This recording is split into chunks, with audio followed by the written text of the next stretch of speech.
Halo semuanya, Assalamualaikum warahmatullahi wabarakatuh. Apa kabar? Nama aku Anggi dan selamat datang kembali di YouTube channel aku. Komunikasi bukan hanya sekedar bertukar informasi antara komunikan dengan komunikator, tetapi lebih dari itu.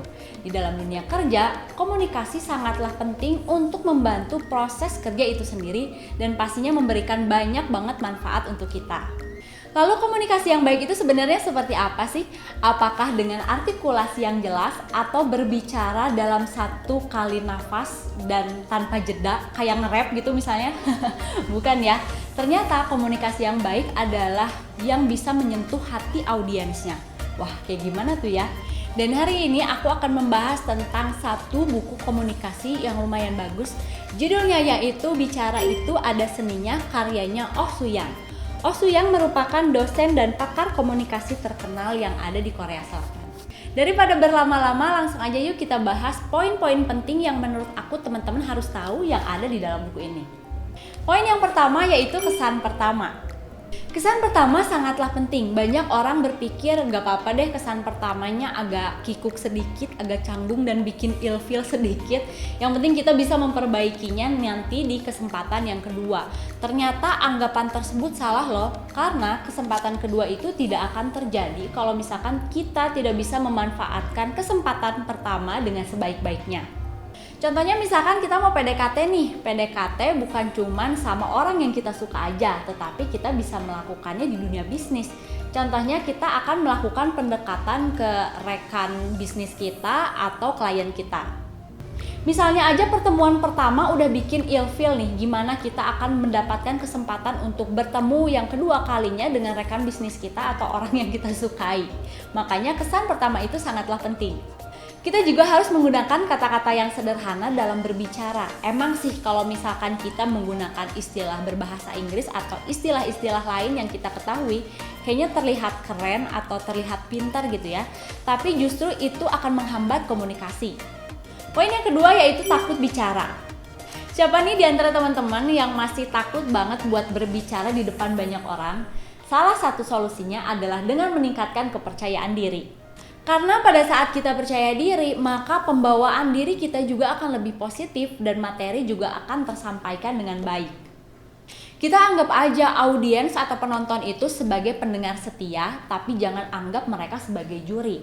Kita juga jangan mengucapkan sebuah disclaimer pada saat awal kita mau melakukan presentasi. Misalnya, teman-teman maaf ya, presentasinya baru aku siapin tadi pagi. Nah, jangan sampai ada ucapan seperti itu, dikarenakan itu akan menurunkan kepercayaan diri kita.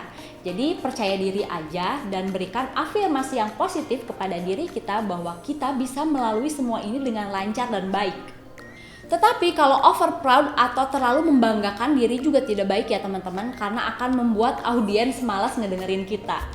Poin yang ketiga yaitu berbicara seperti orang sukses. Kita harus memiliki panutan untuk dicontoh. Misalkan aja kita suka banget sama Steve Jobs. Kita pelajari bagaimana sih cara dia berbicara, bagaimana cara dia menyajikan materi pada saat presentasi. Berbicaralah dengan antusias dan anggap diri kita ini sudah sukses. Dengan begitu kepercayaan diri kita akan meningkat. Poin yang keempat, pertanyaan, pujian, dan reaksi. Berbicara di depan orang banyak udah oke, udah bisa. Tetapi pada saat berbicara di depan mertua, mendadak blank. Siapa nih yang kayak gitu? Oh Soo-yang memberikan formula komunikasi sebagai berikut.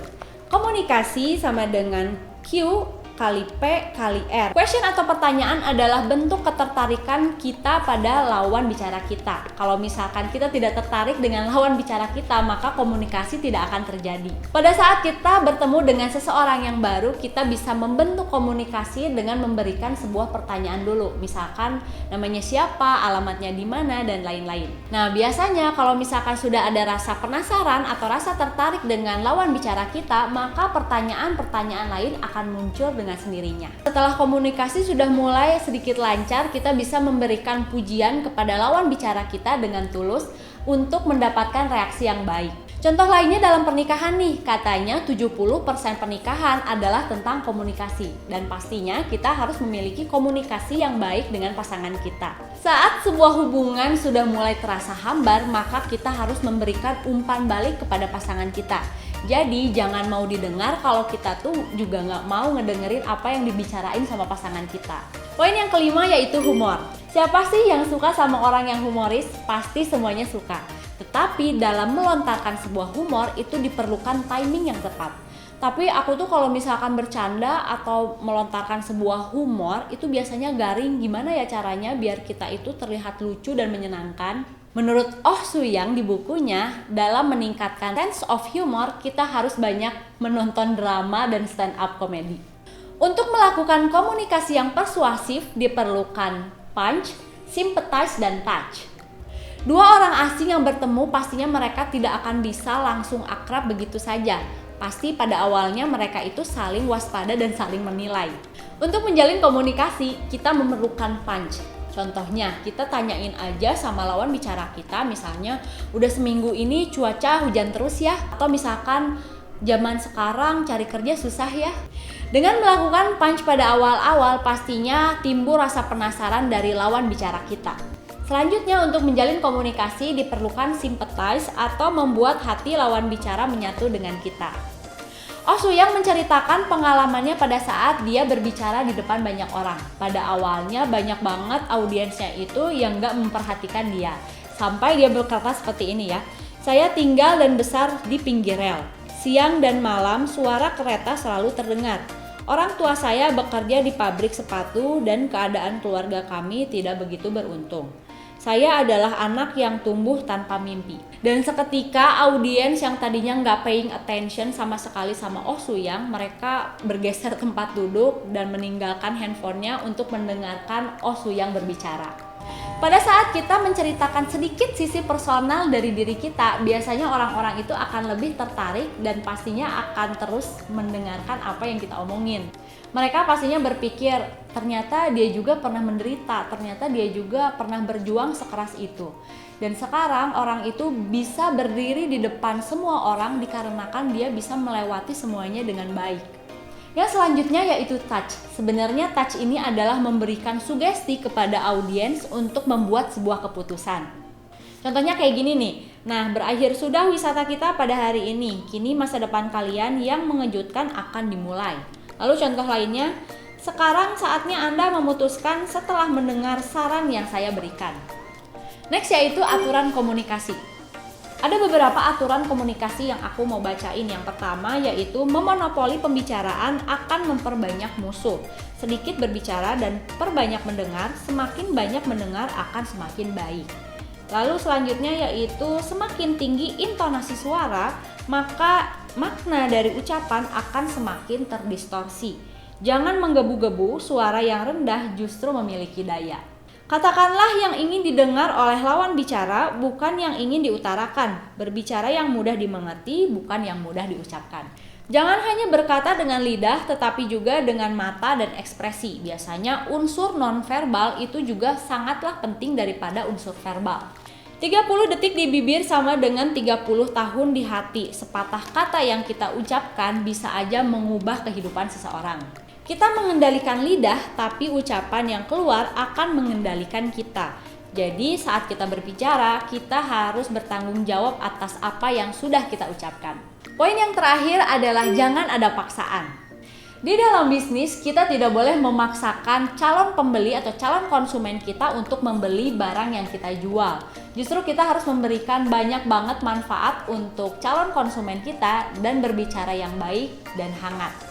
Dalam bisnis, kita tidak boleh memaksa konsumen untuk membeli apa yang kita jual.